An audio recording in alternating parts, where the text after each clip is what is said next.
IT sector అనేది చాలా కీలకమైన సెక్టర్. త్వరలోనే మీరు చూస్తారు కొంచెం మంచి అనౌన్స్మెంట్స్ కూడా ఆంధ్ర రాష్ట్రంకి రాబోతున్నాయి. గతంలో జరిగిన అలాట్మెంట్స్ మనంగానే చూస్తే ఈ కంపెనీస్ అన్నీ కూడా majority of them or IT companies.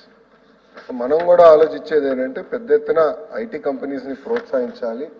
వాళ్ళకి అనవసరమైన నిబంధనలు పెడితే వాళ్ళు ఇబ్బంది పడతారు. ఇప్పటికే అసలు ఐటీ సెక్టర్ లేదు, సెక్టర్ రాకుండా ముందరనే రెగ్యులేషన్ చేస్తే ఇబ్బంది పడతారనే ఆలోచనతో we are not here to enforce any regulation. వాళ్ళు మనం యాక్చువల్లీ ప్రోత్సహించాలి. అది నెంబర్ 1. నెంబర్ 2, మీరు అన్నట్టు కొన్ని కంపెనీస్ వచ్చేగల ఇంకోటి డిఫరెంట్ టైప్స్ ఆఫ్ కంపెనీస్ ఉంటాయి. ఒకటి అవుట్సోర్సింగ్ కంపెనీస్, అంటే అవుట్సోర్సింగ్ చేసే companies, BPOs, business process outsourcing చేసే కంపెనీస్. అది ఒక రకంగా మేము ట్రీట్ చేస్తున్నాం. రెండోది జీసీసీస్, గ్లోబల్ కేపబిలిటీ సెంటర్స్. అంటే ఈ టిపికల్ ఏంటంటే ఫార్చ్యూన్ 2500 కంపెనీస్ వాళ్ళ ఇన్వెస్ట్మెంట్స్ని, అంటే వాళ్ళ IT services or research services భారతదేశంలో పెట్టాలని నిర్ణయించుకున్నప్పుడు వాళ్ళు అనేక రాష్ట్రాలు చూస్తారు. వాళ్ళకి ఒక రకమైన మనం ఇన్సెంటివ్స్ ఇస్తాం జరుగుతుంది.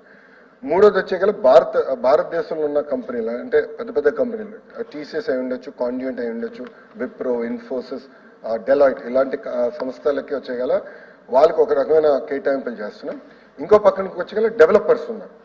సో ఈరోజు మీరు హైదరాబాద్లో చూస్తే ఇప్పుడు సాలాపూర్ సత్వా కానివ్వండి, రాజ్ పుష్ప కానివ్వండి, అనేక మంది డెవలపర్స్ ఉంటారు. ఆ డెవలపర్స్ అందరూ చాలా స్పష్టంగా వాళ్ళు ఏమంటారంటే మాకు భూములు ఇవ్వండి ఆర్ జాయింట్ వెంచర్కి రండి, మేము ఇంత స్క్వేర్ ఫుటేజ్ కంపల్సరీగా మేము ఐటీకే వాడతాము. ఏమైనా కామన్ ఏరియాస్ ఏదైతే కమర్షియల్ అలాట్మెంట్ చేసినప్పుడు కామన్ ఏరియాస్ ఉంటాయి, దాంట్లోనే కమర్షియల్ యాక్టివిటీస్ చేసేదానికి అవకాశం ఉంటుంది. సో అట్లా ఒక్కొక్క దానికి ఒక్కొక్క ఫోకస్గా మేము తీసుకుంటున్నాం.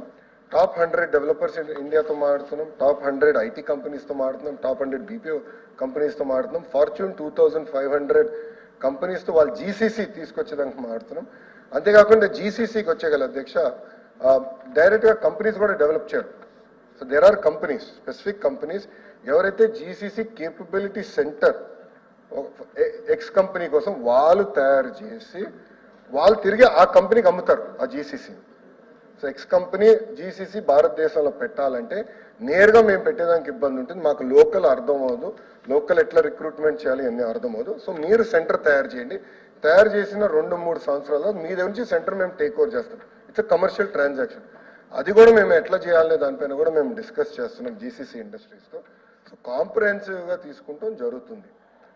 కొన్ని సందర్భాల్లో మేము కొంత భాగం కమర్షియల్ యాక్టివిటీస్ కూడా అలౌ చేస్తున్నాం, దాంట్లో ఎలాంటి డౌట్ లేదు. ఎందుకంటే it is an integrated activity.